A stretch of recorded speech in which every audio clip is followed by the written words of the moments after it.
Hello, everybody. Mariner here. How are you doing? And welcome to Net That Haul for Gameweek 36, Monster Gameweek 36. And with me tonight, we only have one of the threesome, the crewmate, major crewmate, chief mate of recent weeks since I've been away, but I'm back now. Nima, how are you doing, my friend? I'm good, thanks. Yeah, I'm being in the office today, but working from home tomorrow. So definitely feels better streaming 11 p.m. this week than it did last week. And somehow still holding on to a triple-digit rank by like just a millimeter. So what rank are you at this moment? I think I'm like 952. So I dropped from 733. Didn't have Son, didn't buy Watkins, went against the Captaincy Metric last week. And for anyone who saw it, as Dread in the chat said to me earlier, it was obvious based on the zonals and the captaincy who I should be going for, and I couldn't resist Kane and Coutinho. Well, your fortunes are quite different, though, right? Well, yeah, they are. We'll come across that in the philosophy, but as you'll see, I've been messing around with the graphics on the thumbnails, and yeah, I'm now ranked 37. So I've gone from the ridiculous to the sublime. I think is the wrong way around the saying, but yeah. Tiny margins. Anyway, shall we crack on? First of all, do you want to do a little bit of housekeeping, mate? So say hello to a few people. Yeah, nice to see Fantasy Pavilion friend of the show here first. And we've got Dread here as well. Oi, oi, mate. Looks like it's all going to be down to these final 3 game weeks of the season. We've got Ross of the Eurosleague, good to see you. We've got Mike Halping, good to see you. Big 3 games for the Gooners. I'm sure we'll come to that tonight. John Chappelle, good evening, and C Hunt as well. Good to see you, mate. I know that we had a new member, didn't we, as well, Chris? We did. If you wanted to give it a little shout out. J Rocket Squirrel on Twitter. Great. Yeah, because I guess their handle is very interesting compared to obviously their name on the membership. So I'm glad that they reached out on Twitter, and thanks for watching the show, mate. It's great to have you on. DaddyBot, I think was the name. Yeah, that's right.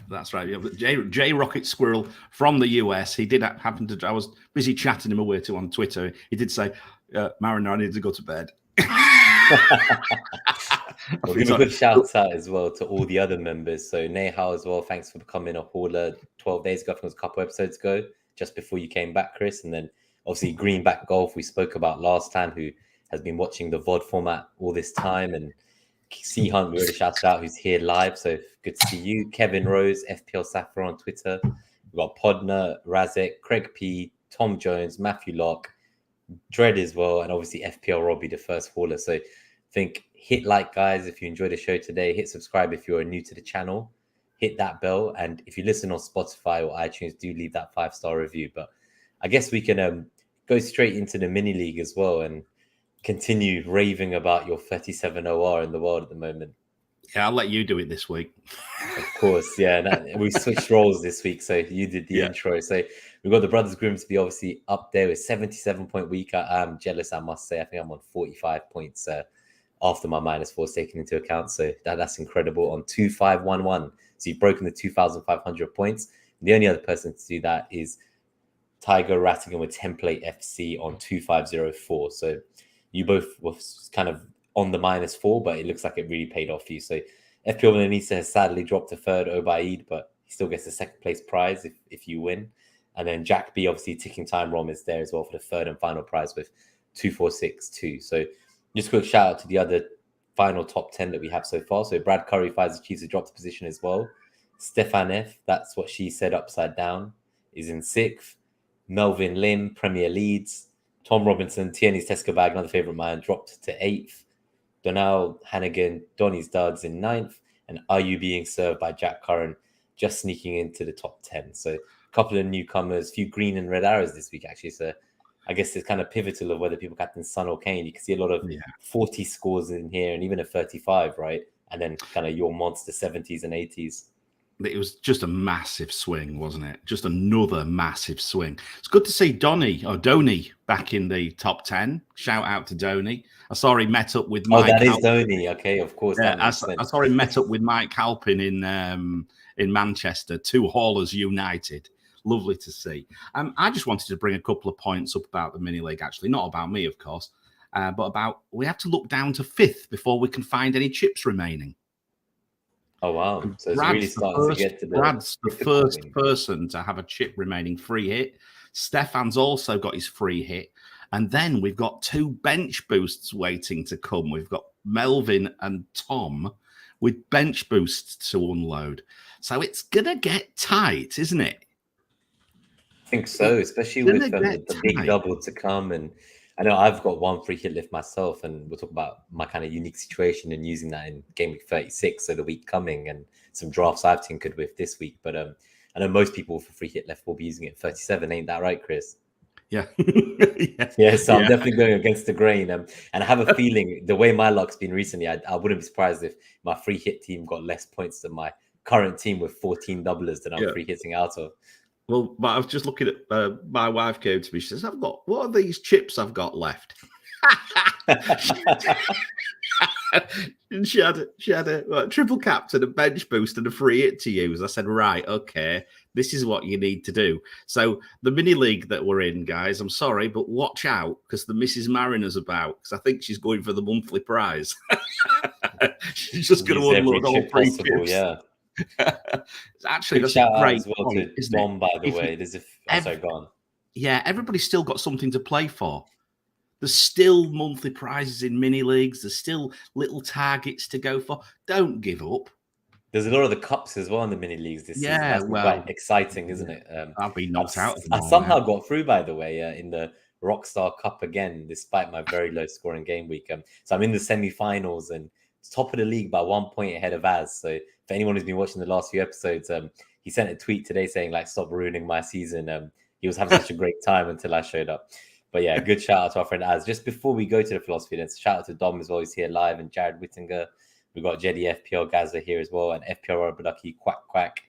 So yeah, let's get into philosophy. Obviously, this week we can see it says Mariners philosophy of the week. So we'll let you take it away with Gabe, the in-house philosopher, not around. No, well, I was trying to find something funny as usual, because I don't understand what he normally says in this segment. So I thought, but in the end, I had a W.C. Fields quote.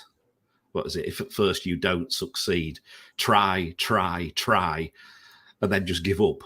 Stop being a fool about it. But I thought, no, that's the wrong philosophy. We want people to keep playing. So let's look at a different way of saying things.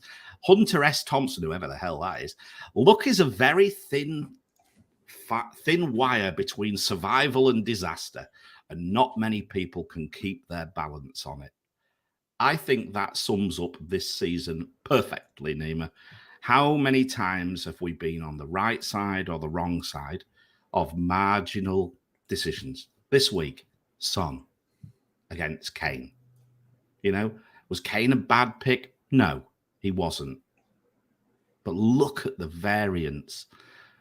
Ronaldo, I mentioned off camera, Ronaldo probably has single-handedly took any chances of me winning this damn thing out the equation by taking him out, or should I say, me taking him out for Werner, which was a gamble, but also going on the other Chelsea assets, which was a lot more logical for that double. And look at the balance. Fine lines, very thin wires between survival and disaster. Where are you on all this? I think we've got to be philosophical about it. You can't. Yeah, no, I totally agree. I think people were talking today about like a poll that had gone out to some managers from FPL and potential changes to the game next season. Obviously, we've not seen much beyond reskins over the years and a couple of positional changes with some bad pricing on top and a deadline change. So I have a feeling, and Little Birdie told me as well, that there are some changes coming that we can look out for, but I don't think they'll be as extreme as maybe that was suggested on Twitter today. But a lot of those ideas, they would obviously add a lot more variance to it. Some people, I guess what I would say is that we're all aiming for like these top 100K ranks, top 10K, and the top 100K is like 1% of the player base. And the reason FPL is so popular compared to other formats is because you can be quite casually involved, and some of these swings will still help you have an incredible rank. So I think we can all end up frustrated with the amount of time we invest. And when you see you're on the wrong side of the coin flip and like it goes the opposite way, and there are managers who would rather have, say, points towards underlying predictive stuff like number of successful passes and tackles and interceptions. That's more predictive. And I think that actually reduces more variance. So I'd say the analytics managers who maybe want to have a point system that's fairer. In some ways, that would favor those who use more data and predictive models than the current variants we see today. So I do think that perhaps sometimes we, the more engaged managers, we want the rules to change so that we're rewarded for being more engaged. But the beauty of FPL, and I think we have to embrace it as well with these negative swings and positive, is that it is a bit more swingy, and therefore I actually like it like this. And it was quite boring, wasn't it, up until about game week 20 when everyone was perma captain Salah, and since then it's been a real roller coaster, I think. So that's kind of my 2 cents on it. I don't know if it's philosophical, but it's definitely about FPL, and maybe don't wish for changes that are greener on the other side, because it might not be as fun anymore.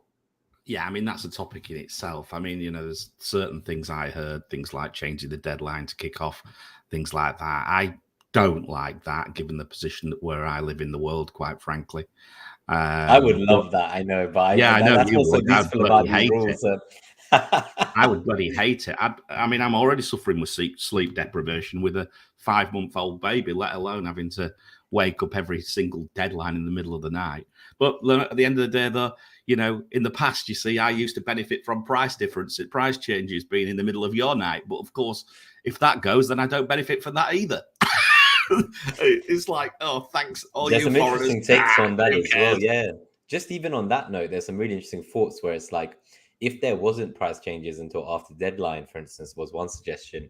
I think I do question, would there be as much FPL chat every day? Because there's so much chat on the timeline, and a lot of it is driven by the fact that people will be priced out if they don't move soon. So they're trying to get to their decision quicker, and everyone's discussing players and options. And even before we see, like, say, the games played during the week, and things could the landscape could completely change, but it keeps us going, these price changes. And one thing I would like, though, is the idea that I think Bundesliga or other games have done this, where Fan Team definitely does this, where they don't do the price changes till the last game of the game week has been played, at least. And I think I would rather that, at least, so that you're not kind of going to move a player in potentially that plays the next day just because you'll be priced out by 0.1 and they get injured the next day before the game week you want them. So I think there's pros and cons to every element, right? But we can definitely talk about that in the preseason as we anticipate the launch. Last year we went live so early that we're on like our 60th episode of this season, because we were doing 2 a week in preseason for like 5 weeks before any other show. This preseason, we've all got lives though. Yeah, maybe 1 a week if we're lucky. Yeah, but we'll go straight. We'll do it. Stuff that everyone's here for. We'll get into the FDRs and the Zonals and Captaincy.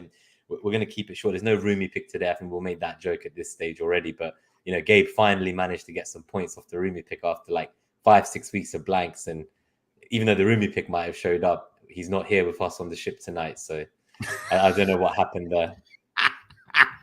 No, he wanted a week off, didn't he? Bless him. He's been holding the fort. You've both been holding the fort for such a long time for me. He wanted to have the week off. So, but yeah, of all the weeks to have the week off, he took the week off when, of course, the Roomy returned. But anyway, there we go. Right, shall we get into it? Let's dig in. So, okay, so where are we going to start? Let's have a look at the fixture difficulty then for game week 36. So start on the most like on paper, the fixtures that from the FDR look the best in 36. I know when you messaged me, you mentioned the individual game that spells out the most brilliance, but it's the one that we're probably all most worried about and uncertain of. So maybe if we work backwards from there, and can do. Maybe we can then look at kind of like why you might need a mix of players from teams with slightly worse fixture difficulties on paper, but maybe more to play for as well, because there's definitely concerns. Yeah, we can do, can't we? Because it's a slightly different running order, but it doesn't matter. I just had to go look for my notes further down the page. I love messing with the system as we go on the fly. So if you look there, you'll see that Chelsea have a positive matchup of 4.4. That's really high, right? The only time I think we've seen higher than that was Liverpool against Everton this year, where had Everton not gone into classic Simeone mode and just spoilt the entire game, it could have changed a lot. But look, 4.4, right, against Leeds away, the second fixture of the double game week. Interestingly, the first one isn't so good from an attacking perspective. The first which is a bit one, unfortunate. Isn't it? So the first one against Wolves is minus 0.8. Now it's not great really, because Chelsea are only 14th. I'm looking at big chances predominantly here. 1.5 big chances per 90. That's at home. against quite a stubborn Wolves defence away from home, 1.2. Big chances. I think despite the fact that they just got kind of slapped up by Brighton as well, we can't look too much into that single game. And I know that I would almost say that they were due a few goals conceded. Their XG XG conceded compared to how many goals they've actually conceded. It's insane variance this season, if we want to use that word. But I'm not so kind of confident on Chelsea. So obviously I own James already. I saw Havertz last week as part of my plans and for Coutinho, which thankfully, despite the shock start, it didn't punish me. I think a lot of the predictors, they had Havertz down as low as 33% on the day of the deadline. And I think at this stage, some people held those Chelsea assets they bought on Wildcard or for transfers like us in 34. And now they have them and they'll be asking, what should I do this week? Because on paper, as you say, the double looks great, but it's for the fixture just a few days before the cup final. And that's not ideal. We also thought they'd all be rested, right? And they weren't. So it's kind of like, what do we expect? And I was listening to a couple of Chelsea fans, actually. And their thinking was that, let's say that they do play against Wolves, then they will have played a lot of games in a row. And with the cup final to come, we would expect them to be rested against Leeds. Now, the only reason they might not be rested against Leeds, and I think it was Harry who said this, who got the assist, and he goes to most of the matches at home, and he kind of said it would be because they would drop points. So because they're only 3 points ahead of Arsenal, if they drop points against Wolves, then they might start Leeds, which is great in this perspective, but it means you're actually going to get a blank in the first game from them if they start the second. So no matter what, it feels like you're either going to get the Wolves game and you get the points there and then they don't play, or they're going to blank and then you get another game from them where they're knackered before a cup final, but they've blanked in the first. So with that in mind, I think if I had James, he's someone who I would consider keeping. I don't know if I sell him because his fixtures after in 37 and 38 are pretty good still.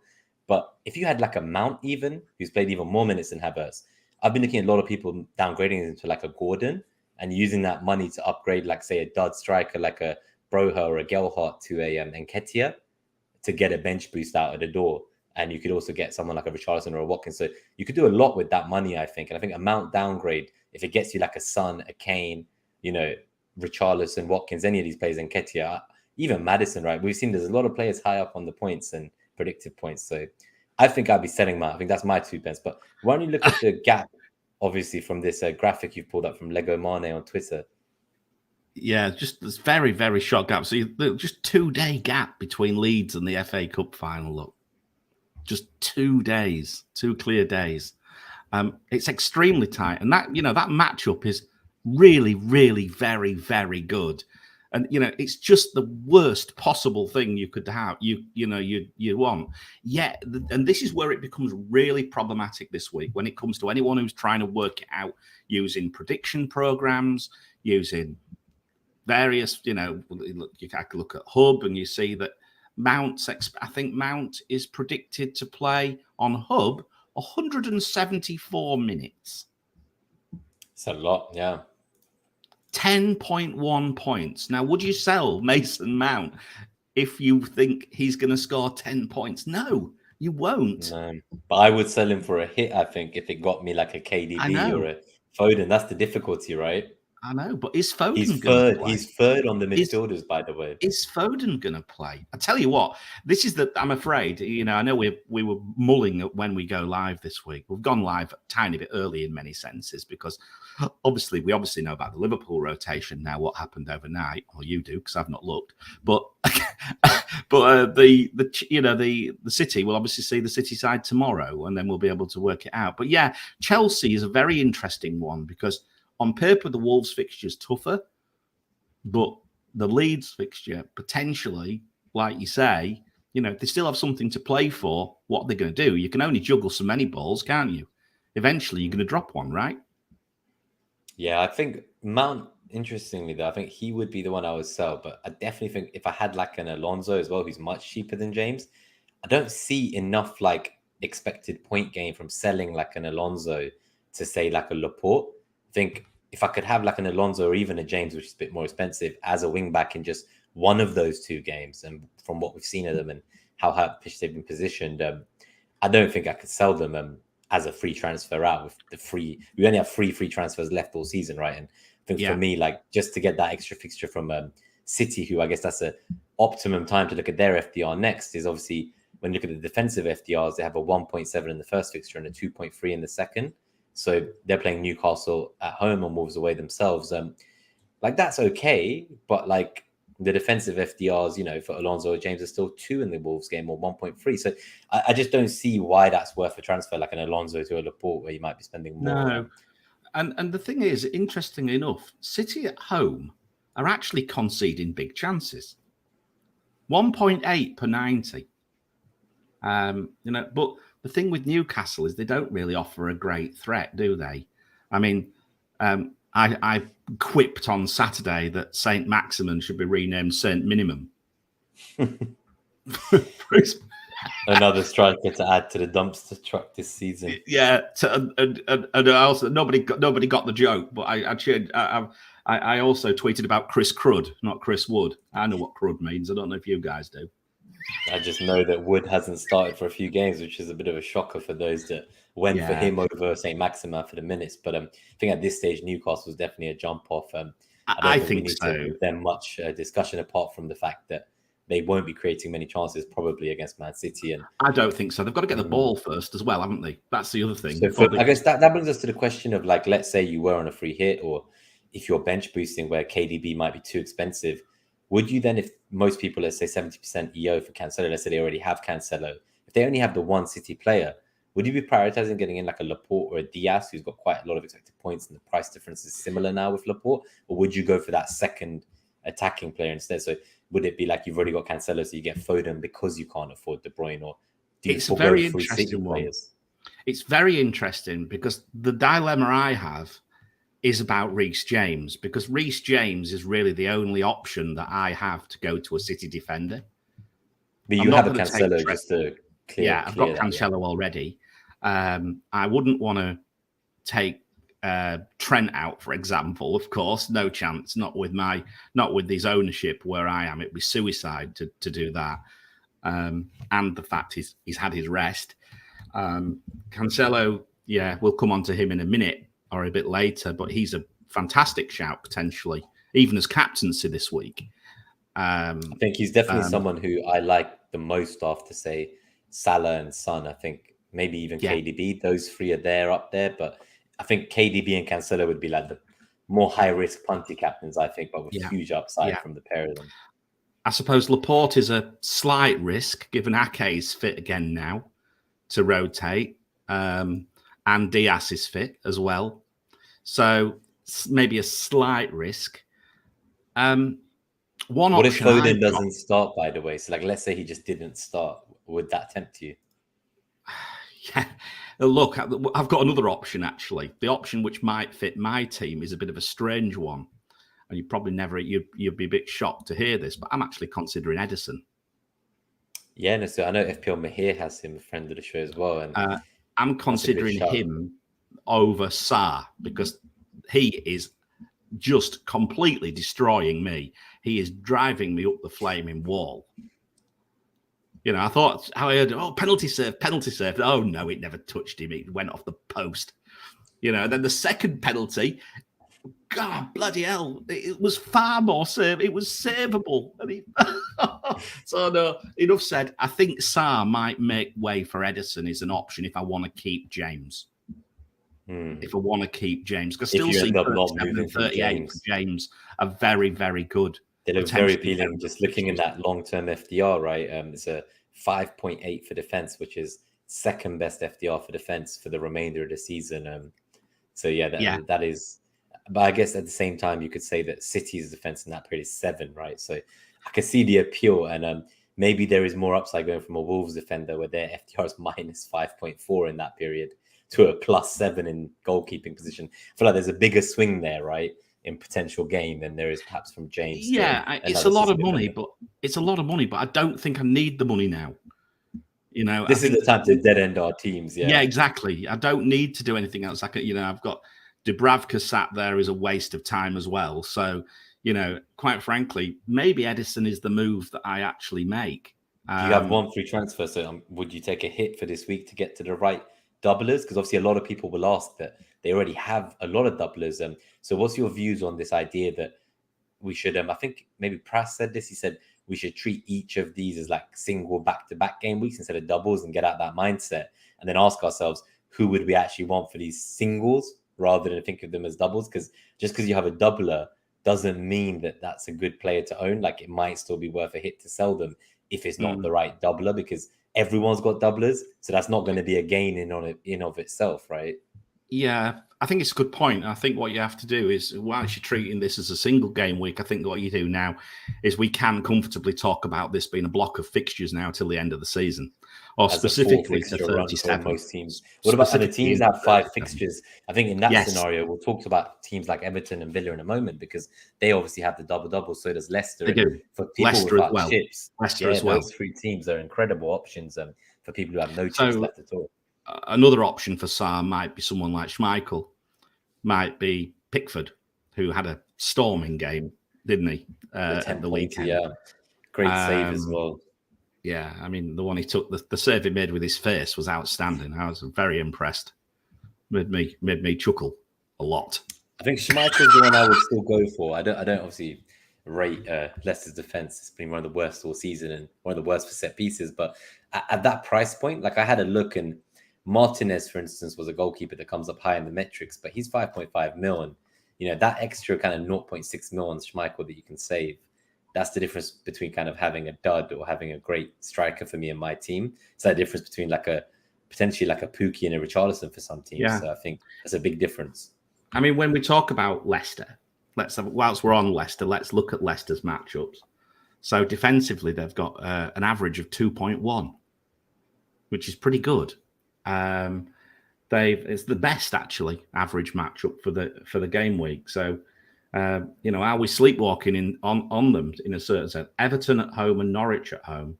I think the 2 home fixtures, that factor is great. And it's not so much they're good, but it's the fact that Everton and Norwich are bad. Leicester concede 1.3 big chances per 90, 1.4 expected goals. But Everton are flat bottom for creation, 0.4 big chances per 90 since game week 26 away from home, and 0.66 only XG. Norwich are 14th with 1.2 big chances per 90 and 0.8 XG.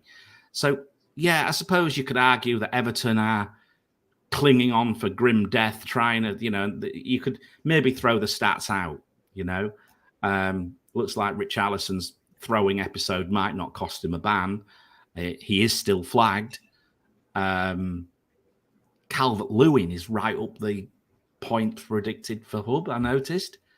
Are they? I wouldn't go near him. I know he was on the bench either. And stuff, but I wouldn't go near him. Neither. But I do think that Leicester have a solid chance for at least one clean sheet this week. And that's where I would come from. And of course, they double next week as well.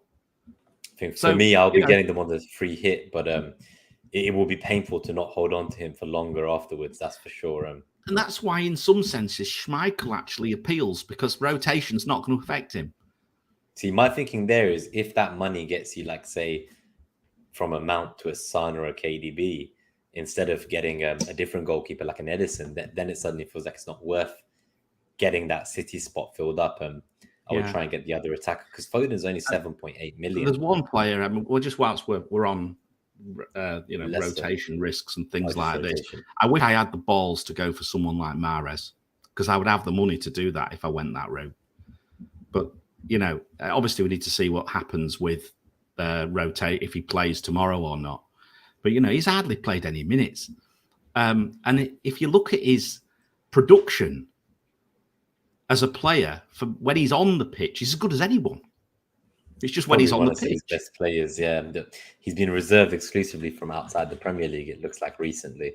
Yeah, I know. It's such a shame. Anyway, we'll keep going.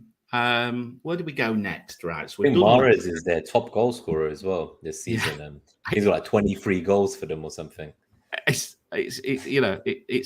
9 assists, 23 goals, 9 assists, 43 played, goals per 90, 0.77. compared to De Bruyne's 0.46 with his. He's only predicted 86 minutes.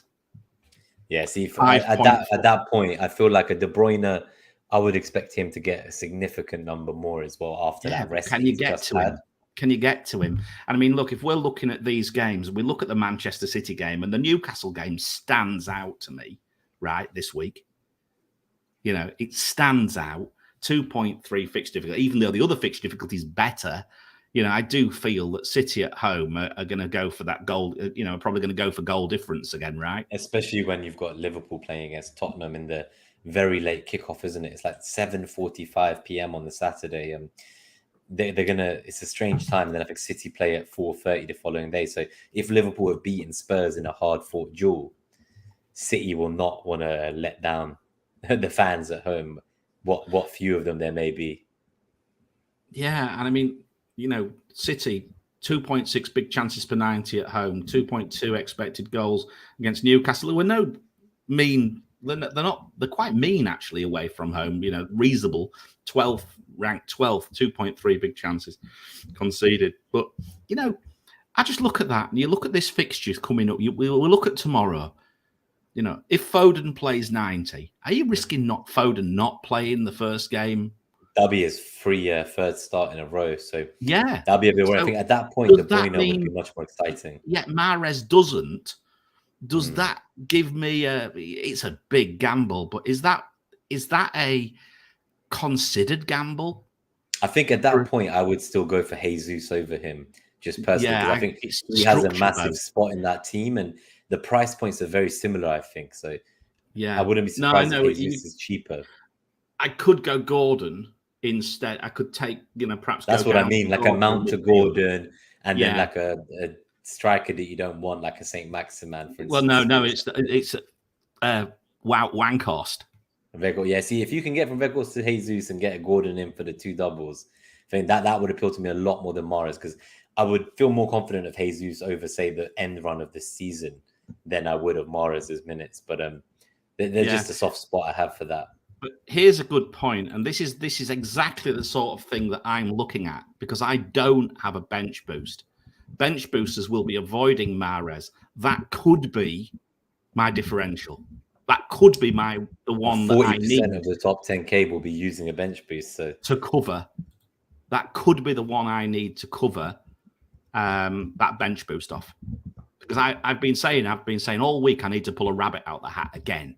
I've pulled a couple of rabbits. This could be it. With these FDRs, and depending on his minutes tomorrow, Mahrez could be the roomy pick of the week, even though there wasn't one. Yeah, well, yeah. Gabe? I'm sure it would have been Mahrez if he was here today. No, I'm sure it wouldn't be. There's about as much chance of it being Harvey Barnes, I think. But there we go. Should we talk about Liverpool then? I think obviously they're the other team that we talked about. City, where we think people will be looking to triple up or at the minimum have 2.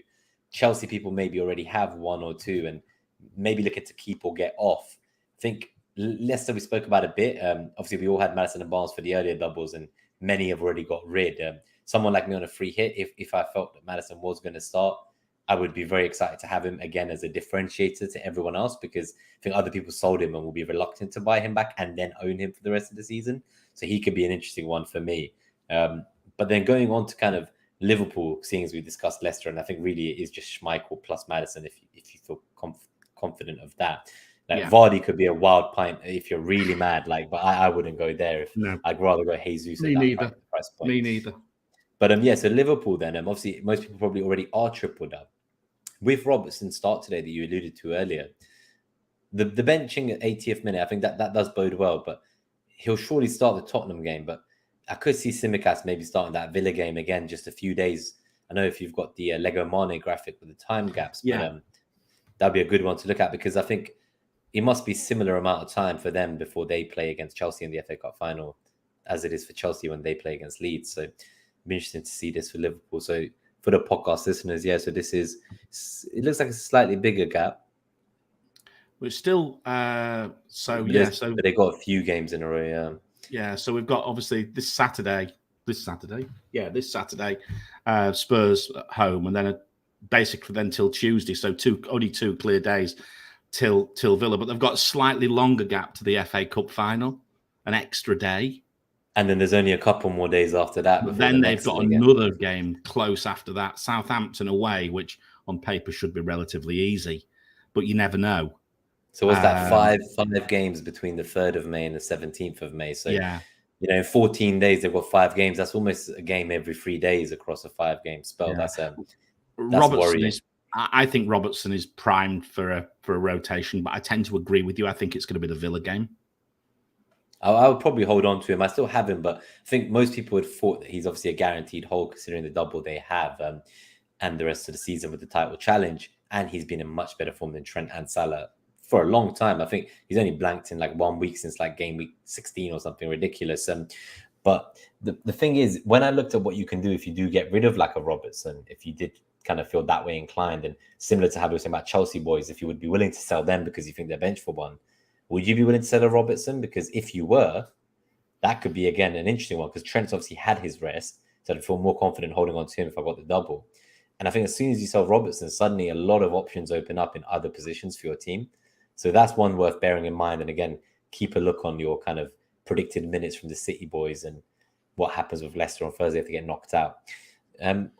The other thing I think it's worth just saying as well on City, I know we skipped past them, but if West Ham qualify, then obviously the final of the Europa League is only like a few days, like again, 2-3 days after they would play Man City against West Ham in game week 27. So 37. So that would make Man City assets again this week even more appealing. And I think for me, if West Ham was to win and get into the Europa League final, I would be much more aggressively looking at moves like a James or a Robertson or a Alonso to a City defender, because at that point that would feel a lot more worth it. And I think they could absolutely demolish West Ham, who would be rotating in that game. So that's one to keep an eye out on as well. I think the little context side of things, as we were saying, that perhaps the numbers can't quite pick up. No, lots of moving parts. And I think, again, the numbers are only, we've been saying this, said this last week, didn't we? You know, these numbers are, you look at the numbers and you think, well, okay, some I agree with, some I don't. I don't agree with some of the predicted minutes this week. Really don't. But, you know, at the end of the day, we've got to work with something. You've just got to think about it yourself. Ultimately, use them in context and then make your own decision. If we just went back to Liverpool very quickly, to give you some numbers for Liverpool. So against Spurs, a really good matchup. Spurs away from home. And no slouches, but Liverpool are creating on average 4 big chances at home a game. Yeah, no, so it is definitely one that I think there's a lot of talk about people punting away from the style of captaincy. And personally, I won't be going near that, even if I thought he was going to get slightly less minutes after the 90 today. I just can't see that. I think this week is not a week to go away from Salah, personally. I tend, even some with own him, right? So some won't even buy him this week. But I think, I think there's more chance people might, you know, people now getting to that. We're getting at the end game, aren't we? And people are looking at the KDB captaincies and things like that to try and, you know, looking for the differentials. Personally, I think this week is maybe more of a week where what you do is you hope your differentials return. The ones around the outside, you know, I'll give you a few examples. Nketiah, if you own him, great matchup against Leeds. Not so good against Spurs, but it's the local it's the North London derby. So, yeah, I mean, the fixture, the numbers, chalk and cheese, aren't they? 2.4 positive against Leeds, -3 against Spurs. Spurs have conceded 0.4 big chances per 90, Nima, at home. 0.4. Yeah, I know it's definitely going to be difficult, I think, that game. Yeah, but I think, you know, players like Nketiah, especially when, you know, with kind of the likes of Saka, and I know you're very much a fan of combinations of players from teams. Yes. I think Nketiah was very unfortunate to not return, and many people maybe had doubts. They weren't sure if by game week 36 he would be guaranteed minutes. They were waiting for the last 2 fixtures to see how it went, the last 2 or 3, before they were willing to commit into him. Maybe those who wildcarded, some even went without him in 34, waiting to see more. And I guess what I would say is a gooner about him is that I always found that Arteta is reluctant to change something that works. And our 3 wins recently in unexpected games against kind of Chelsea, United, and West Ham, when you compare it to the 3 we had before that we lost, it kind of marks the inclusion of his name going forwards. I don't think he'll stay beyond this season, but they are going to try and offer him another contract that's improved on the one he was given months ago. And with that, he's going to want to feel like he's going to be playing minutes. The truth is we'll probably buy 2 strikers. Maybe one is a winger, but I doubt he stays for that very reason. And in fact, I've been told similarly by other little birdies that he may already have a contract with another Premier League club. And I can think of many clubs like a Brighton or Palace that would benefit from him. I don't know what that Premier League club is. They haven't said that part, but Probably Brighton or Palace. that's my assumption. Yeah, exactly. That's why, but that's not from the source. I'm putting 2 and 2 together, right? So You can't keep a secret, can you? No, I'm only joking. no. So obviously, so in that mentality, the reason I was talking about ownerships is with the ownership Saka's at, and obviously people were mass selling him for weeks at this stage. It is still very high. It is still like 80% EO, even after he's dropped from 100%.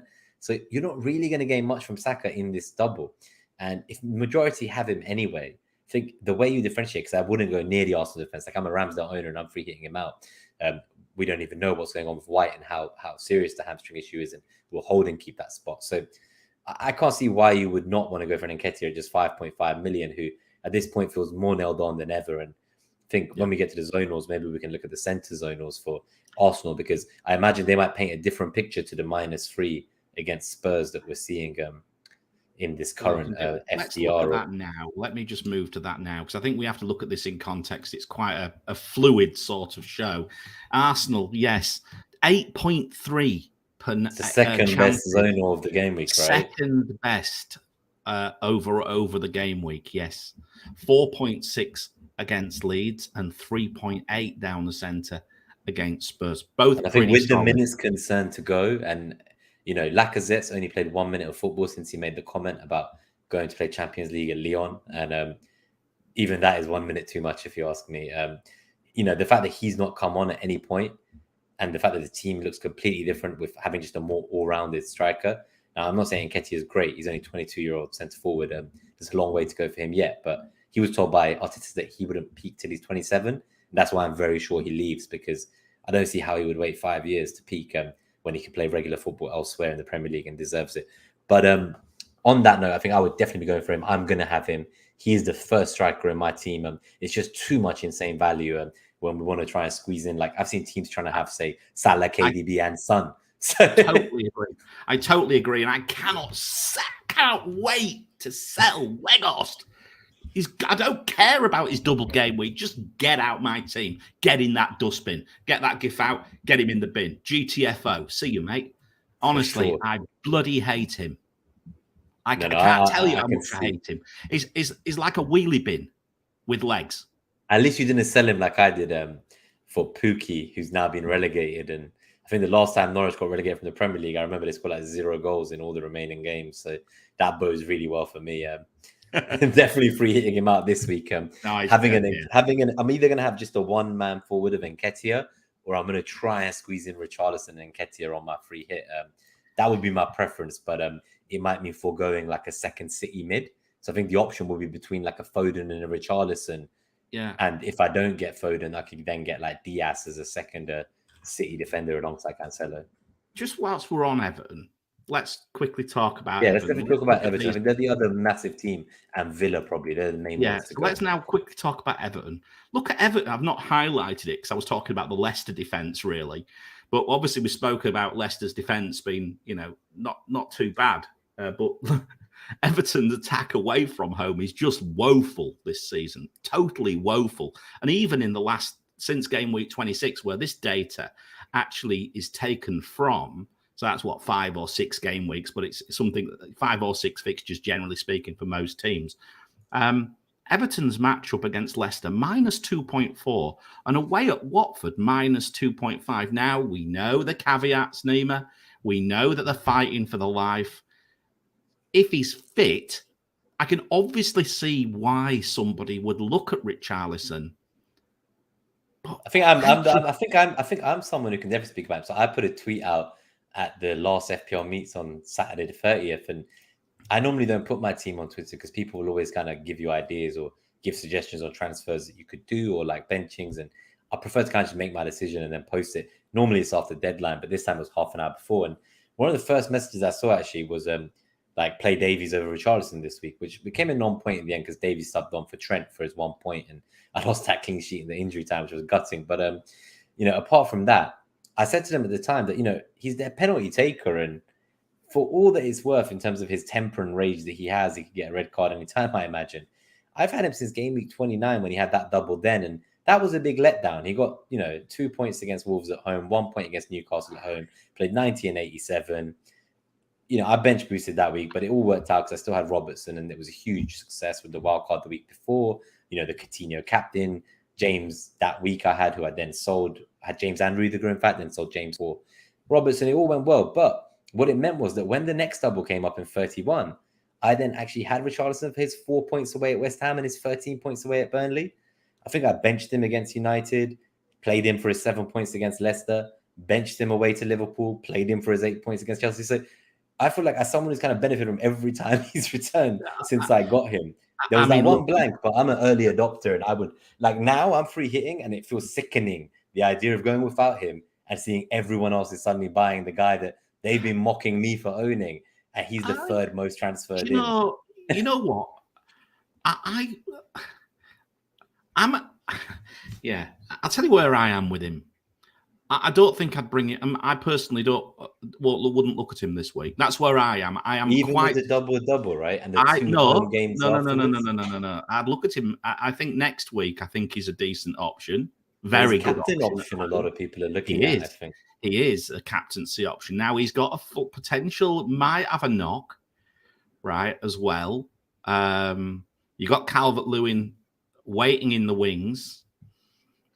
I think he's still on penalties, though. I think above. He is on. Great. Yeah, he is. I mean, look. But look at differentials. We talk about differentials, right? Out there. There are far worse options out there. Far worse. What other strikers been getting points apart from saying Nketiah's not even got the points? He's just been getting the underlyings, and he's cheap. But for me, the thing with Richarlison is he's 1% EO when I played him last week. Like even with the 77,000 purchases this week. People have so many other fires. He's going to be a juicy differential. Like there are very few players in the game at that percentage. No, he is. But he's also a player I can leave alone for that reason as well in some sense. Yeah, so he can't hurt you, but it depends how aggressive you want to be, I think. And I know. If you're going to buy him the following week anyway and you've got like a veg horse. I don't know. I don't think, quite frankly, if you don't go for him this week, I won't go for him next week. I won't just bring him in for 1 week because he's got Arsenal. I think Blue Nix makes a really good point as well, that when he's on his feet, he runs through walls. One of the few guaranteed players to play every minute of a double game week. I think you can see that. On that note, it's worth talking about, because we don't, apart from, say, Gordon from Everton, I think we can end that there. Richarlison and Gordon are really all I'd look at. Maybe Pickford on a free hit, or if you want a goalkeeper and you don't fancy Schmeichel. And Gordon's a good enabler, right? And he's on free kicks. Yeah, he's been very unfortunate with his XG. It was very kind of higher. It was much higher than his actual returns. Like he had one of the highest XGIs of the game week, and I think he's been unlucky not to return. Is that? I didn't see all the guys flicking around, but please, if there's any context you can put on that, because equally one thing what bit I saw, I thought he was quite greedy, which sometimes isn't a bad thing in FPL, but is that decision making the wrong?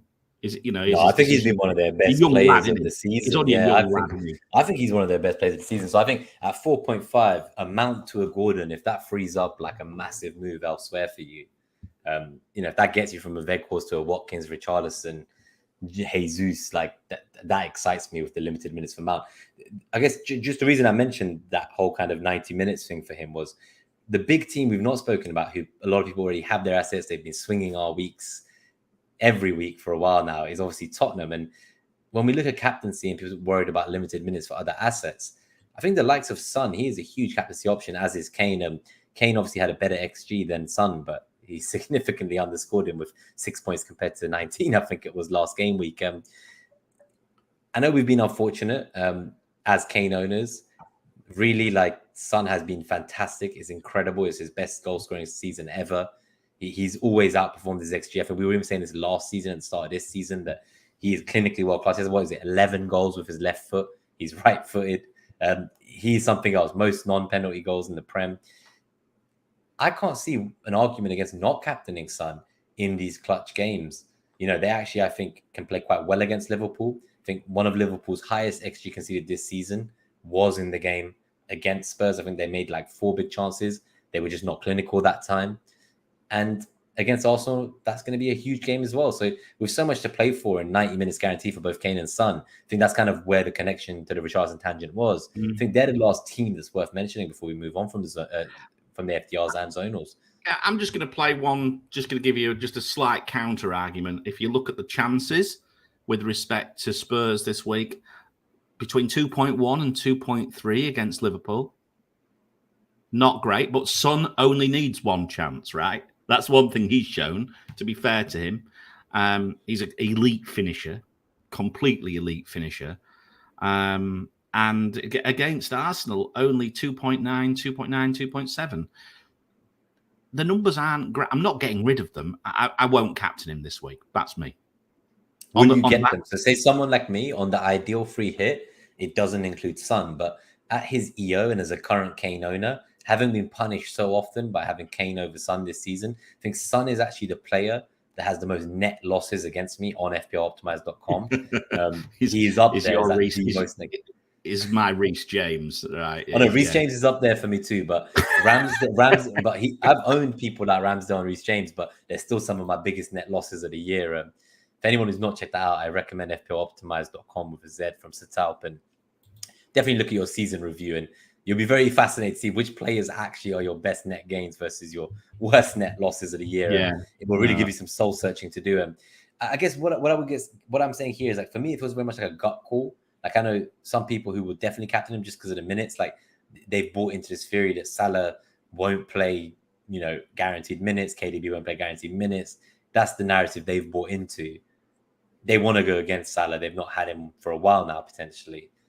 Son is the player that I would captain over Salah, I think, regardless of these. And I think it's interesting because that's the reason we've not spoken about Tottenham right till the end, right? Because when we were looking at these FDRs, there was nothing to call home about here in terms of doubles. And that's why it's so difficult for someone like me on a free hit, where I could actually go without either of them, but it just feels so much safer to have Son than having, say, a second City mid. Because at the rank I'm at, like, if I don't want to drop out of the top 1K and keep that triple-digit rank, I feel like I almost need to have Son. And it's the same with Cancelo, who I don't own. So I almost wonder, are Cancelo, Son, plus that Salah captaincy, like, they're my plasters, and then all my other eight starters are where I might make up my charge. I think that's a great point. And I think, we have to have one eye on EO.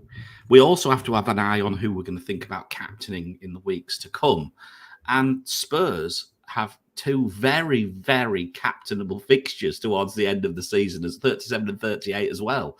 37 is actually a very, very good very, very good matchup. I've already looked. I've already been looking at it. Burnley one. Yes.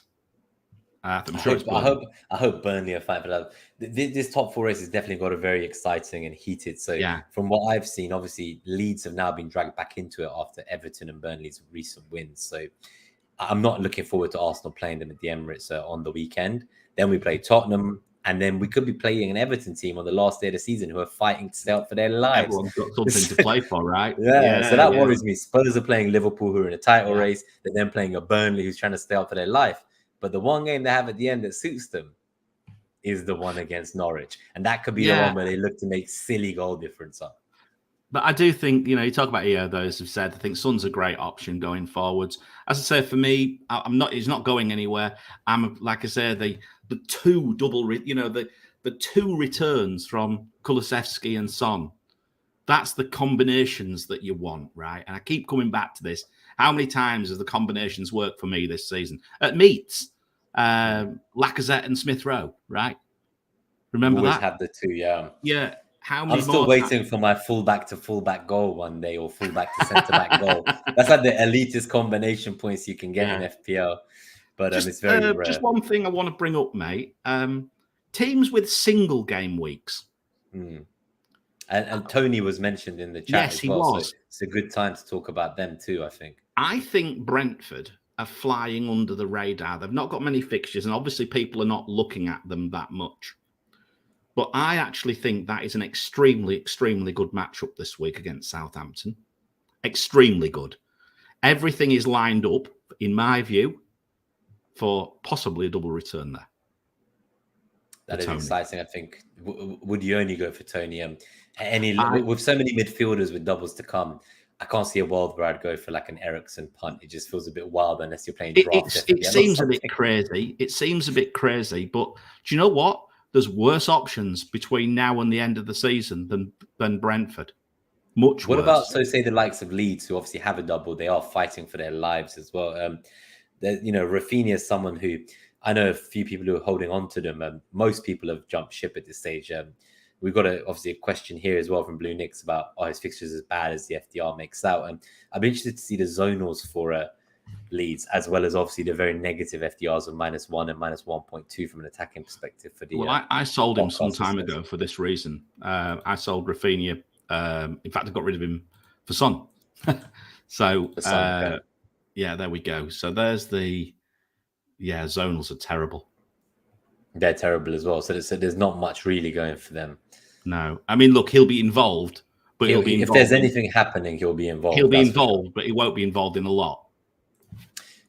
No, I think that's the issue at hand. And when there's so many other midfielders, I think it's not for me. That's for sure. Dread says Tony's his only single game week asset. I think that's a pretty great shout. And I'm not sure I would take the -4 there just to say turn him into like a Nketiah. It's not necessarily a move that I would be looking for in terms of maximum upside. But yeah, really, that's kind of, I think, everything there. I don't know if there's anything to call out in the zonals, because I've just got a few. I'm just going to shout a few out very quickly. Let's see what we come. Let's just quickly, over 5 minutes, just zip through these. So we've talked about Nketiah, 8.3. Left side of Villa, Coutinho. Is this Coutinho's week? I hope so. 4.5 against Liverpool. Look, I'll be actually selling him on the free hit. 4.5 against Burnley. And then 3 against Liverpool. But if what you look at, and Gabe's somewhat, he's taught me about this, Mr. Coach there. He likes the idea of when there's differentials between the zones. You can clearly see when one team where there's a weakness. Okay, so potentially Coutinho looks like I'm putting my Gabe hat on here for a second. Villa left. That's Trent's space which he leaves. Right? Could Coutinho do something down that left side? Look, Liverpool are great defensively now. There'll be a personal motivation for him for sure as well in that matchup, of course. Yeah, I know. It's one of those weeks, actually. So yeah, I think Coutinho's not a bad shout. Chelsea in the middle, but who? 9.8. Havertz or Lukaku, yeah. Yeah.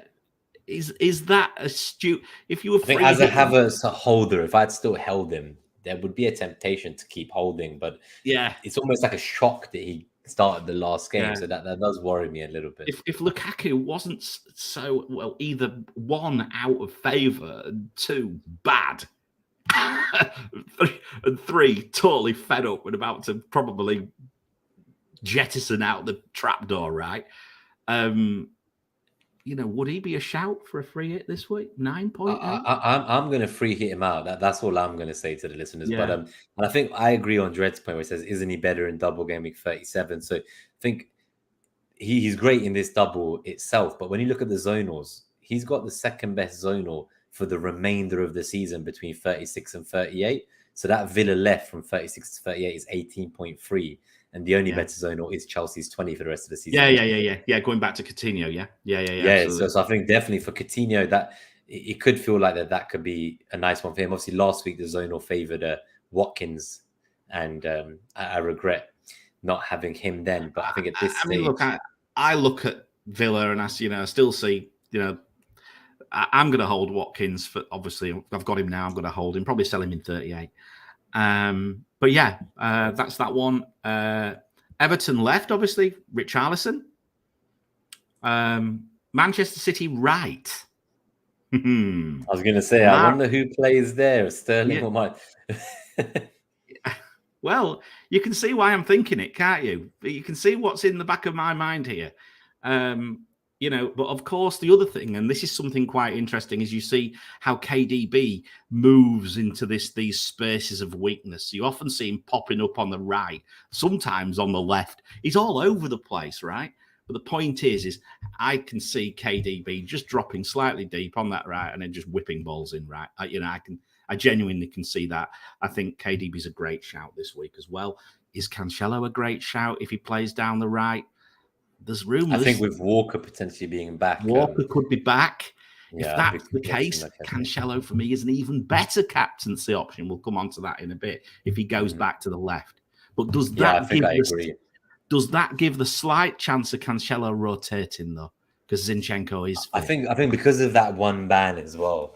I think I'm happy because he's played the most minutes of like any outfield player in the Prem. Tend to agree with you. And of course, Liverpool, right? Well, we know what's happening with that.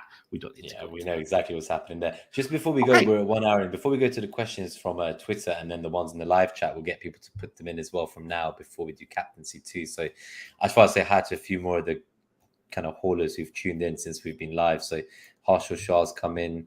We'll talk about captaincy soon. Anthony Chung, good to see him. Matthew says thank you. They're in the top 10K for the first time ever, thanks to the show. Well done. FPL Penguin, good to see you. Jedi Dick Sensei, Execute Order 66. I looked that up. It is a Star Wars reference. Ed Raven, good to see you. Oscar Arias, Ramanathan's here as well. Tim Wright. Quite a few people have turned up as we've been tuning in, so I just want to say hi. But yeah, get your questions in. I think we'll go do the little captaincy jingle, as I call it, even though it's definitely not a jingle. It's more like I was going to say very quickly before we go into this, I just want to give one more. Rusty, finally catching that whole live from Singapore. Nice. Shout out to the Singapore the early morning crew. Yeah, get to the Singapore meets as well when the next ones happen, definitely. But yeah, I'm excited for the captaincy reveal for this week because I've said I'm going to go on Salah, but I've not actually looked ahead at this picture this week, unlike normal, because I wanted to be surprised on air.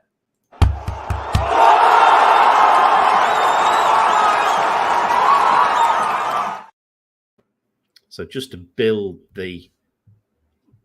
up to a crescendo of the captaincy reveal. First things first, we had a little bit of a success with the metric last week because despite KDP being rested, of course, was a fantastic captain option. Who was our vice captain? But Woodworkio himself, Ollie Watkins. Thank you very much, Ollie Watkins. You saved the captaincy's metric skin this week. Solid 9-pointer. Yeah, it was good. I mean, look, as a vice captain, you just need if you're in that, and it was bad luck, right? Again, what we spoke about the philosophy earlier in the week, fine wires, right, between success and failure.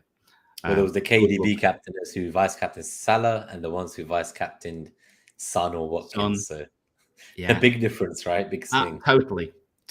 But yeah, we're back up to 80%. So that I think that's like the bar we want to try and continue to achieve. So we're just bimbling around, we're getting to the point now where, we get a success, we go up 1%, we lose one, we go down 1% pretty much, or 2%. So let's see how we go between now and the end of the season. But yes, Ollie Watkins, thank you so much, my friend.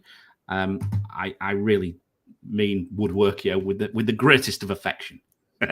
If you believe that, believe anything. Right, okay, right, next. Let's have a look at the metric. And for the first time this season, I think, we have a defender at the top of the metric. Cancelo is top. What do you think to that? I've not had a Man City player since Gameweek 27. I don't know how I've survived at my rank, but like I think 28 I wildcarded out Cancelo and Foden, and I can't wait to free hit Cancelo straight back into my team with De Bruyne, who is obviously third in this table. Salah I own. Sterling owners, this is a painful watch for you as we see a top four dominated by 3 City players. And I think if you'd held Sterling all this time, and if he doesn't start again tomorrow in the Champions League, what do you do? Because it feels like it's impossible to sell, but other people are telling me they're just done with him at this stage. They're going to sell him regardless, even if it's for De Bruyne or a Son. But seeing him this high in the metric's scary as well.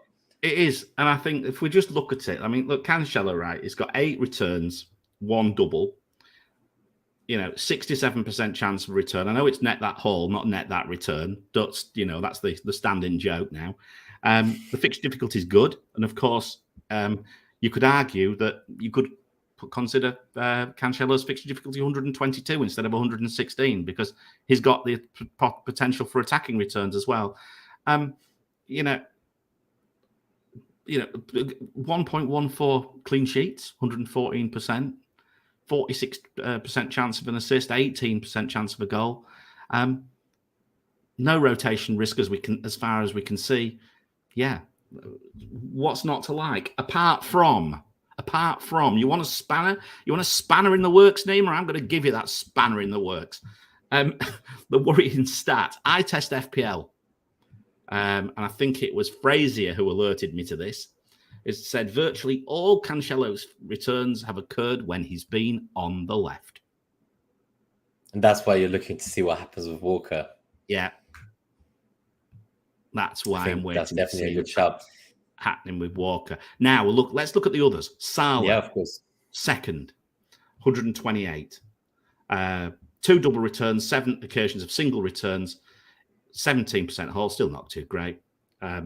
84 goal, 45 assist, and a bit of a clean sheet as well. But I was saying that most of these are midfielders or defenders anyway, so they get the benefits of the clean sheets anyway. And then we've got KDB in third, slightly behind, who will go up. Both Salah and remember, this still takes into account the rotation, Nima, at the moment. So both KDB and Salah will go up slightly, as will Sterling in fourth because of the small amount of rotation, but they won't change order. Okay, so then you've got Mount in fifth. Who I'm condoning to sell for Gordon, yeah. Yeah. who you're thinking about selling. Robertson in sixth, Mane in seventh with a 68% chance for goal, 49% assist. Do you know what? I just, there's a little devil on my shoulder thinking about Sadio Mane between now and the end of the season, somehow. It did cross my mind. I've done it before at the end of the season. Punt, isn't it? Yeah, it's always as your my third Liverpool player, because Diaz and Jota, we saw they both played a half, obviously last night or tonight. It's 12:15 a.m. So I guess it was last night now. But yeah, that does worry me. And Mane is definitely the more guaranteed. I haven't quite figured out if there's like a real number to this, but there must be something in this idea that since Mane has played centre forward as well, that like we've just not been seeing the same returns from Salah. So I do wonder if that double up, I'm not saying sell Salah for Mane, but if I could at this stage, if I could own Robertson, Salah and Mane as my free, that would be a very exciting route for me. But yeah, I don't know if I could go there. We've got James is still here. Madison's there, as we said. Trent is here. It's very heavily dominated by Chelsea, Liverpool and City all the way down until you get to Iheanacho. And, Tony makes a rogue shout here as a single game weaker. It's the only single game weaker in the entire list as well. Look how far down Son and Kane are. 94. That's the fixture difficulty. And remember, this fixture difficulty, it's heavily weighted on fixtures. So you need to have, basically you need this, the way this metric works is you need the stars to align. And the stars Mahrez is quite good as well, by the way. His whole percentage of 42 is pretty nice, but I guess his minutes here are a bit worrying, as we were saying. So he would jump up to around 111 just by taking the rotation off. And if you then considered he started, because bear in mind these are the goals and the assists are based on expected minutes. Now, of course, if that changed and all of a sudden Mahrez jumps up to 80 instead of 30 for a goal, or let's say 60 or something like that, then Mahrez is right in the mix, is right up with KDB. That is very appealing. And Foden is the other option. So I think I am surprised to see Laporte so high up and not Diaz. I do wonder if that's just because of the... I took him out. I took Diaz out when he was injured, so he's not there. Okay, that makes sense. What about the other Diaz? So there's two Diaz. The other Diaz. Not Ruben Diaz. And the other one's not enough data. I just realized Dredd might think I'm talking about his Diaz. No. It's just not about another pain in the ass. So, but I think it's very interesting. Now, look, the caveat is Cancelo on the right or the left. I think if he plays on the left, I think I might captain him. If he plays on the right, I'll definitely be going with Salah. That's where I am.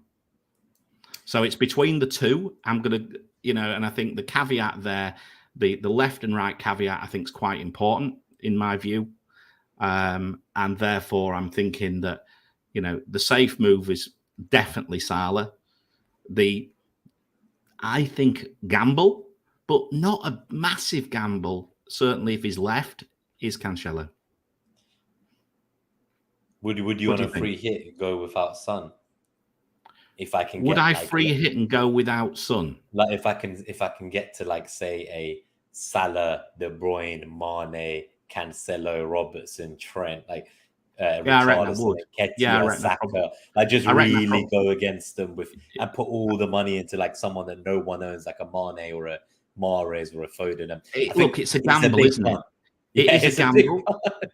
But I think if you're looking at it and you think about it from, is it a gamble with some sense behind it? You'd argue, yeah, it is, given the fixtures. And yes, Son is definitely an elite finisher, but Spurs away from home are by no means as potent potentially as they are. And I think before this game as well, right? Obviously against a Leicester that had rotated and played in the Conference League, they'd had, let's not forget, 0 shots on target in 2 games. So maybe we're being a bit short-sighted about how quickly they're going to return to firing ways. And at this point in time, Son has been brought in by 49,000 people, and people are rushing to people like Jesus for 120k and Nketiah 81k, Richarlison 77k. Even Dennis has somehow been bought by more.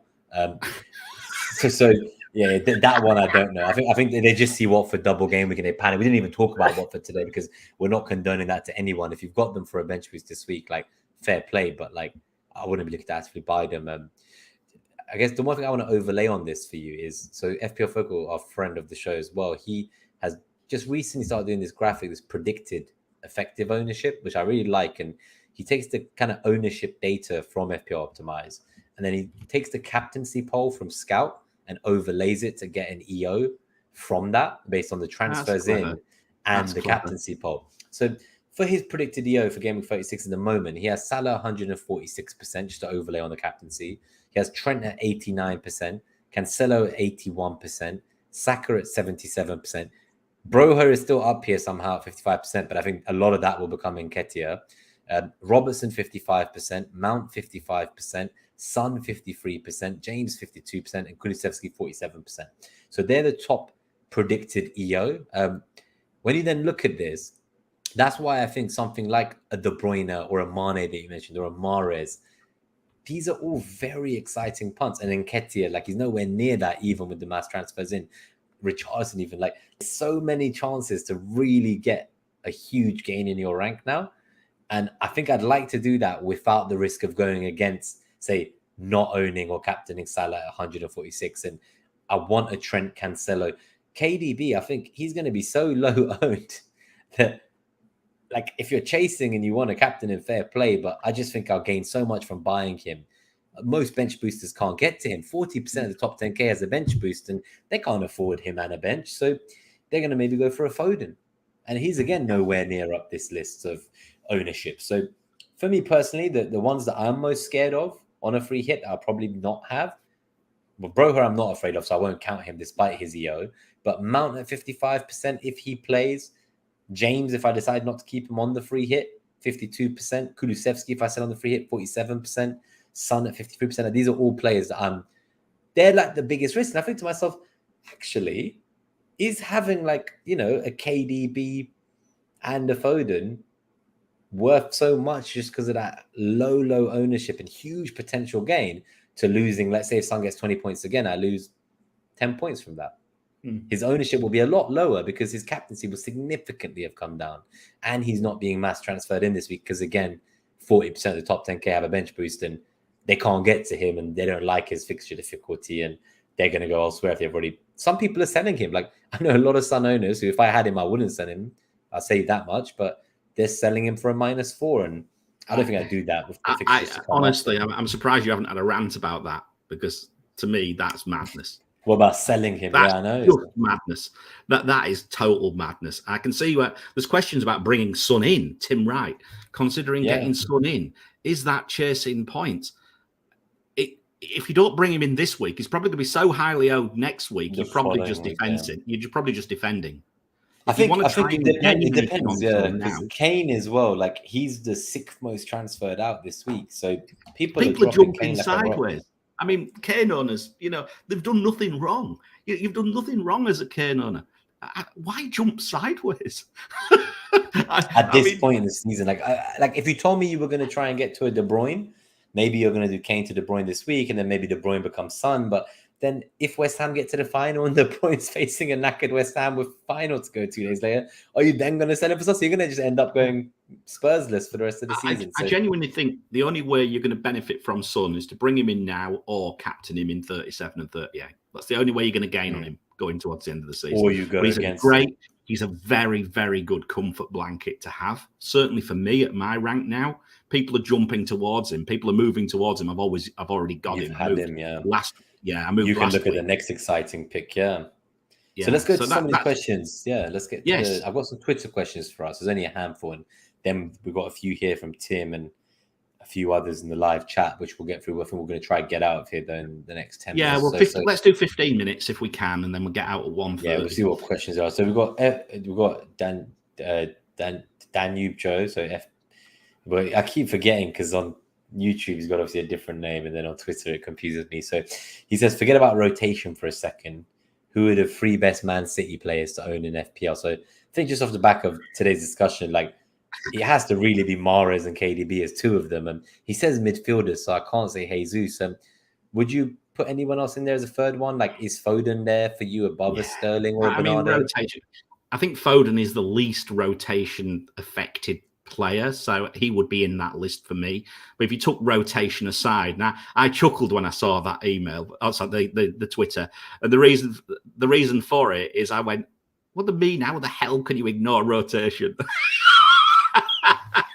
But if you want to answer the question, it's Mahrez, like I say, Sterling, possibly Foden for me. We've got Alchanos, so pretty team specific one. We kind of just covered this a bit now about should I move out Son and Ramsey for Foden and Jota, keeping in mind the UCL semis, or do Son to KDB straight up? So do you see what I mean? Like, although there are people looking to get Son in, there are a lot of people looking to get the City players and maybe just really go for that low ownership and try to get themselves that City attack. What would you do there? Would you sell Son? I think for the KDB straight swap, I'd consider it, but I wouldn't be doing it as a double move with Ramsey, Foden and Jota, not with Jota's potential minutes and with Ramsey's double-doubles to come at that price as an enabler. Jota played last night, didn't he?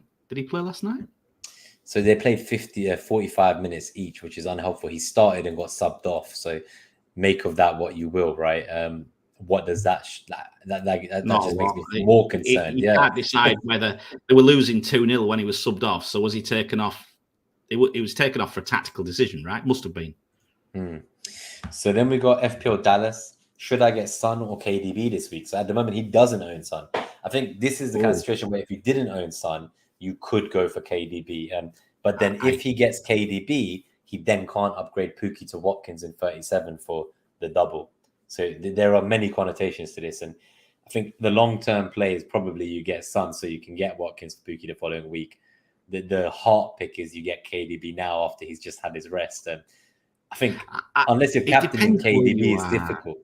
Yeah, it depends where you are. I mean, sometimes you're just better off playing it 1 week at a time and just worry about it next week. Watkins might, for all you know, you might have a different idea next week. You could always take another hit in 37. Yeah, you might. Well, I did. I took a -8 and sunk without trace. And I thought, well, hang on a minute, I'm going to take another hit on top of a -8, and I jumped right back up again. So I think just take it as. I know you need to think about it as blocks, and it's a strange thing for me to say, but I think KDB is a very. If I had the choice between KDB and Son right now, I'd go KDB. So would I. It's a tough one for me because I'll be gutted because I'll have him for the double, and then he'll be out of my team, and I'll have Kane back in 37. So, and I'm not going to sell Kane. Does he own Eddie? I'm not sure. I guess when he watches this back. We've gone live earlier in the week and the deadline's late on Saturday, actually, not the normal time. So he can let us know on Twitter. So we've got FPL Black Dragon Dom. Is Alonso a buy for double game with 36? I think if I had him, I'd potentially hold at that price. We said earlier in the episode, if you go to the beginning of the FDR timestamp, we actually lead with Chelsea quite early on. But I don't know if I'd be looking to buy him at this point in time. And I feel like there's better options.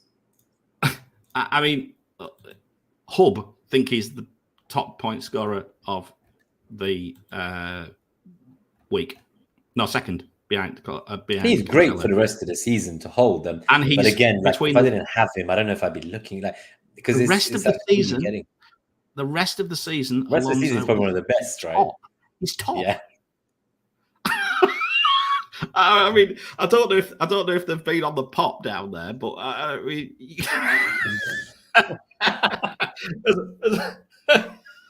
as someone who's dry these days, I can't see the appeal. But no, I don't know. I mean, look, if you own him, I'd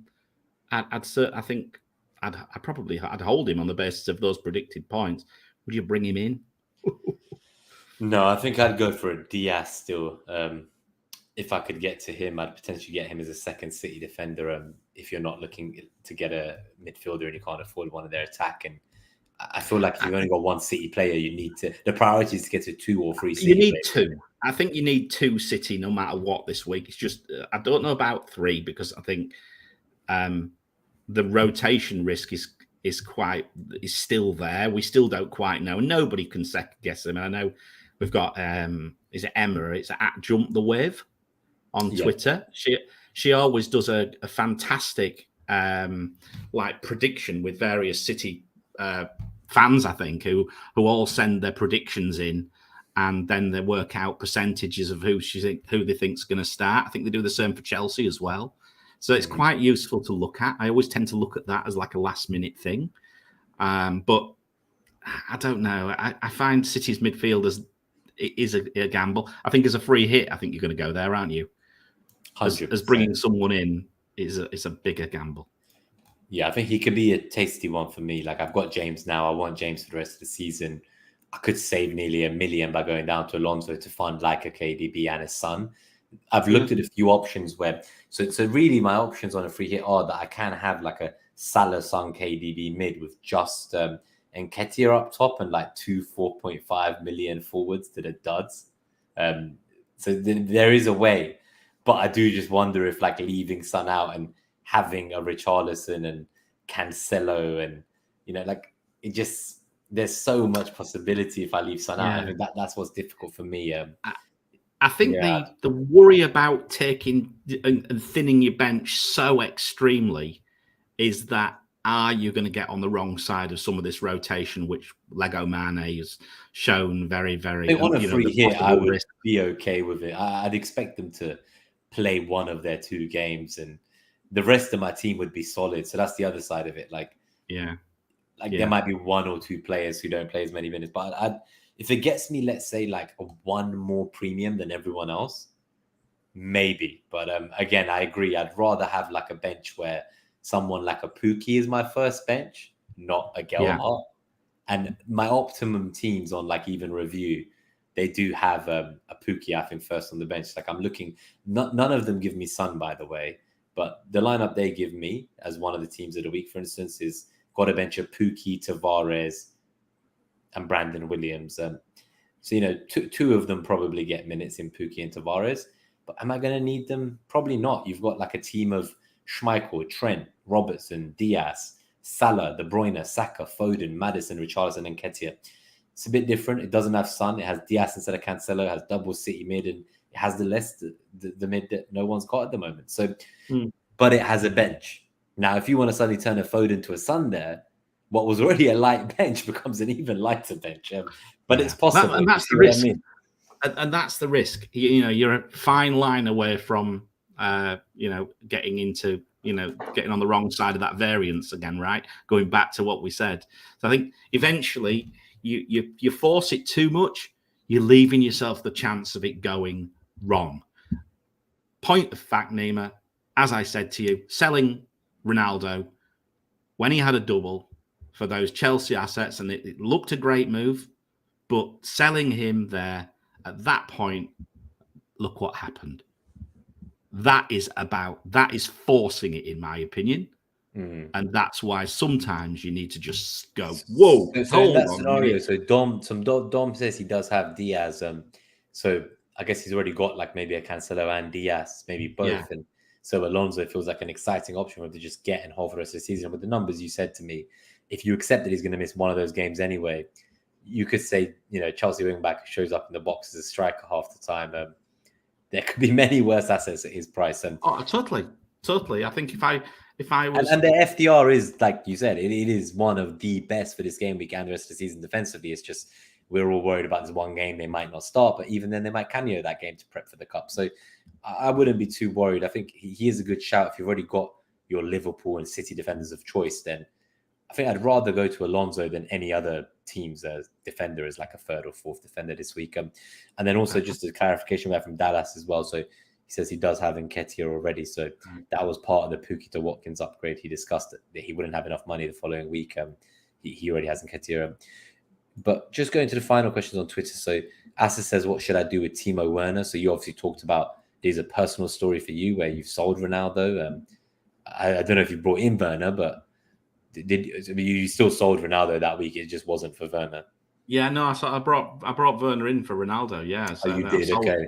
I immediately, and you've already moved on even last week. Yeah, before I just got rid of him for Watkins straight away. I'd seen enough. So he's got Richarlison and Pukki, 0 million in the bank. There's your answer.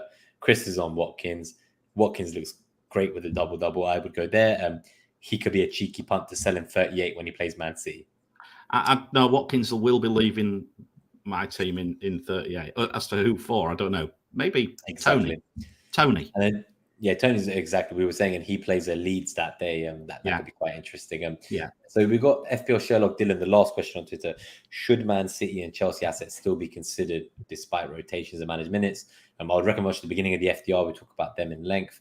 And then number 2 from him is, who are the best Coutinho replacements in and around his price range? I'm looking at Bernardo Silva and Kulusevski. So I think if I had Coutinho now, we saw his Zonal for the rest of the season, his second best in the game. I'll be holding him. And this double specifically, I don't like as much, but I think for the 37 double, outside of Richarlison and the Spurs boys, he is the next captaincy contender of that week, I'm sure. So I wouldn't be. We'll see about that. We'll see about that. I've already looked at it. We'll see what this week's. I've actually projected the captaincy out 3 weeks now, by the way, because I'm looking for captaincy picks, because it's so important to nail your captaincy pick.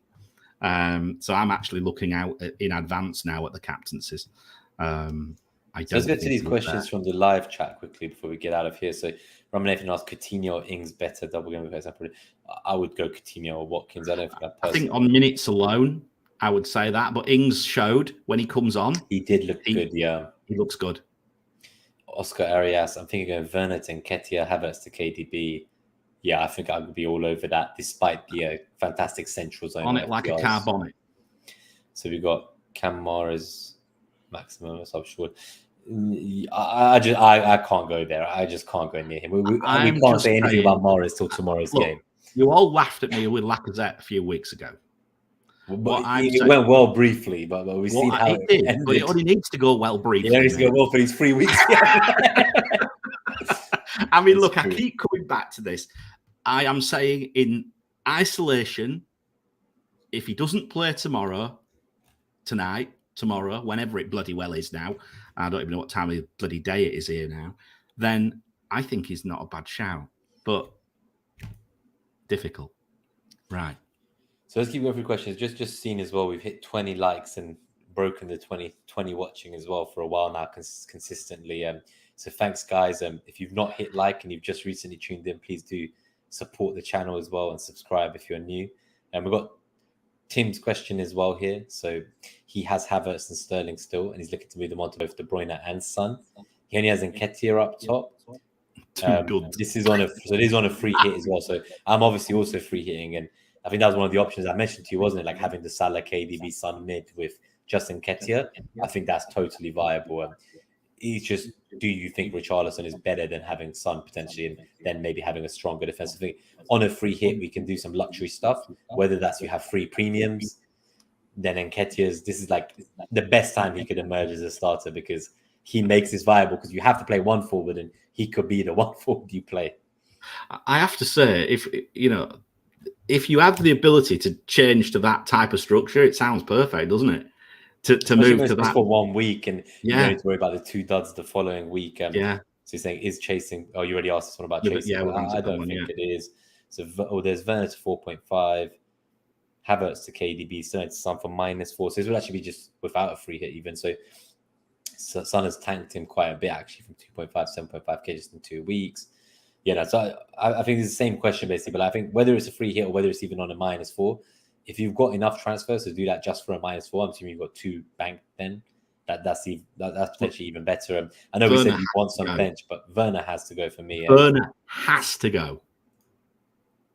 So yeah, there's a lot of questions about Son. So and not keep Kane. So I think D-Chin, like that's probably me. Like I'll either bring in Son or I won't, but I won't be keeping Kane on this free hit. I can tell you that much. No, so not Kane will be upside. leaving on the free hit. The question is like when we get to 37, I'll probably then keep Kane because I just don't see myself moving from Kane to Son in the final 2 transfers I have left of the season. I just can't see that as a maximum use of my moves. I have read I've read various tweets and things. A lot of people saying that Kane looks to be maybe a better pick 37 and 38 than Son. I at this moment in time, I'd prefer the money in Son. Fair play. So let's say his last question from Blue Nix as well. So we've got Ronaldo and Martinelli to Nketiah and De Bruyne using 2 free transfers. Would you move out Werner to Jesus or James to Laporte Diaz for a hit? I think if there was ever a week to take a hit, like this would be it. I don't think I'll take a hit in 37 or 38 probably. So this is like the last chance saloon. I do like those moves. Last night. Just let me check the poll I put out last night because I put a poll out. While you dig that up, just a shout out to FPL Jack as well. He's a bit late. So we actually saw that you've made it up to the top 10 of the mini league table as well, Jack. So you'll be pleased to know, and I'm no doubt sure you've seen that you've extended that lead that I finally thought I was catching up on you in the FPL Meets League. But it looks like my bad week has kind of seen the end of me there with Luke Jurdy knocking me out the cup in the first round. So let me know if you're still in the cup, Jack. But it's good to see you. And yeah, definitely have a little listen back. I think the FDRs are particularly interesting because it looks through all the way to Gameweek 38. It kind of treats this like a big block. But whilst we're talking about hits, Nima, I'll say whilst we're talking about hits, I put a poll out last night. How many hits are you lining up for double game week 36? So none. So basically, rolling, free hit, free transfer, etc. 31%. 1, 30%. 2, 28%. So 28% are taking a -8, and 11% are going for a -12 or more. Now that could just be people just pressing it just for the sake of it. This is the problem with Twitter users. It is, but I reckon that I reckon the average point hit this week is going to be between 3 and 4. So I think a -8 is like a -4 to you, is how I would look at it. If you're removing injured players, if you're singlers for doublers, if you're confident they're going to play 2, it's a no-brainer. Oh, I like that. Yeah, no, I totally agree. So I'm obviously on a free hit. If I wasn't, I think I would be taking a -4. For a bench boost, I'd go as far I'm as doing -8. I will take a -4. I will take a -4. I think I'm going to stop short of a -8 because of the rotation risk. Yeah. And yeah, we've seen what can happen when you sell double game because as well, even if they just play the one game. I can see James hauling 18 points in either of those games, even if he only starts the one. At the moment, my 2 possible moves, okay. The first one would be Mount to a City midfielder, right? And then Eddie coming in for Weghorst. The other option would be Edison coming in for Sarr and Nketiah coming in for Weghorst and holding Mount. That would be the other one. That's Mount was very high up in those projected points, wasn't he? And his predicted. And 37 and 38 then as well. You've still got him. And I still think he'll return. He's been unlucky in the last couple of weeks. So I still think he's a good option going forwards. But, I think definitely I would agree that Chelsea buyers in 34, they have been very unfortunately hit with the variance. Like you would expect that was still the right play, in my opinion. Well, heavy on Chelsea doublers. I mean, like I said, that Ronaldo one's pretty much derailed me. But I mean, you look at, I think FPL mate Dan is, I think he's 11th now. I looked at the points I lost, and I'd be sat next to him. I'd be 10th or 12th. 10th, yeah, if you hadn't sold Ronaldo. It's crazy, isn't it? Sold Ronaldo, I'd be 10th. It's definitely squeaky bum time for you. But on that note, we're 1 hour 35 in. We have been net that whole. It's been a good time for you all. I will tell you, let's say it's final question from testimony. So would you switch Kane for KDB? That's basically what I'm doing on my free hit. That's like the entire reason I'm free hitting. With 2 free transfers or a hit, I don't know. Are you willing to then not own like a Spurs attacker for the rest of the season? Or would you consider selling KDB to Son in the following week? Maybe, but I think it's a very big, difficult decision. And maybe ask again on Twitter once the City game tomorrow is over, and let's see how that goes. Because for all we know, KDB gets injured and no one's looking to buy him, and all the template on free hit changes yet again. So definitely thank you all for tuning in. It's been a pleasure this last hour and a half of yours. Good to see you back, Chris, as well. 2 weeks now on the show. So it's been like old times when we did the Compass show, just me and you, mate. It's been wonderful. I've had a real good time. It's the same time we used to do them as well, like a late 11 p.m., 6 a.m. your time. It's a real good throwback, isn't it? Yeah, real good to have you on again, and thank you for coming on so late, given it's been the UK. And I hope people have enjoyed the show. And let's just kick on. We're on the home straight, guys, aren't we? Yeah, I think definitely exciting final 3 weeks. And do let us know on Twitter what you're thinking to do, what your moves are. Tag net that haul, and definitely follow Mariner's journey as he tries to win FPL. I think he thought it was out of reach last week. He was, I'm sure if you listened, a little bit more pessimistic, but back up to 37 OR. Might be unrealistic now, but perhaps a late charge on the top 10 is on the cards. So. That's my target. I think 20 points or 16 points, I think, off the top 10. So I think that's roughly, I think I'm guessing here, but I think that's the one. I think, look, if you can nibble away at 30% rank increases, you can't expect to jump 75%, but you can expect to fall 300 if it goes wrong. Certainly at that level. That's for sure. I think you saw that the prior week when you were also sitting around this rank. I didn't think it was possible, but it was. Top 100, yeah. Yeah. Oh, God, it was a good time. So thanks, everyone. We will next week announce some interesting news about the memberships as well. So as we said at the beginning of the show, thanks to everyone who's become a YouTube member and supported us and been getting access to the metrics a few days in advance of the matchup show. But we're thinking of creating a little community as well, somewhere like a Slack or a Discord or a WhatsApp. So if you have any, deep thoughts about that, do let us know afterwards. Where, anybody who has been kind of supporting the channel can get private access to it and can kind of be in that channel and ask us questions throughout the day. We do have a question from Neha, actually. So our second ever super chat. I turned it on last week after IBK's donation because he told us to turn it on, and I felt like we had to turn it on even though you and Gabe were not on it. So I just kind of turned it on anyway since then. But so for this reason, as I was going to say bye, we will take your question, Neha, and hopefully I will get to bed for work, but I wouldn't stop answering. We've got to answer this one. We're just going to get it right, or else he might take the money off us. That's true. He might cancel the membership of that. Coutinho to Son and Kane to Richarlison for a -4. Oh, that's a tough one. He's making us work for this one, isn't he? Let's split it down. Coutinho to Son. Coutinho's got 2 double game weeks. Yeah, it's a tough one for me. I think next week in 37, as I said, those 2 home fixtures, and Villa have been much better at home, and Coutinho himself is a bit more of a flat track bully. Some of his only returns have actually come against kind of Leeds twice and Southampton once, and he's only returned in those 3 games. But like if he was ever going to haul, I think it would be that double game week 37, and I could see the appeal in selling him this week. But then if there's no way back to him in 37, I don't like it so much. You've already got Kane. I think if you were going to get rid of Kane to get to a KDB, that would appeal to me more personally. But for Son, I'm not sure I'd take that hit. Kane and Coutinho, they flopped on us this week already, right? But is it really like, what happens if you do it this week and then this is the week they return and it's 1 week too late? It feels a little bit like you could go one way and then the variance goes against you and you want to reverse the whole damn move. That's what I mean. Like you've already had the variance hit you one way and then you get rid of them and it's the week that they then get their justice and get their just desserts back. But I do like Richarlison as a shout. Again, I prefer him more for 37, but that Leicester and Watford away games, I think, they're not so bad for Everton, who are fighting for their lives. The FDR would disagree, but perhaps the fact that they're fighting for their lives would not.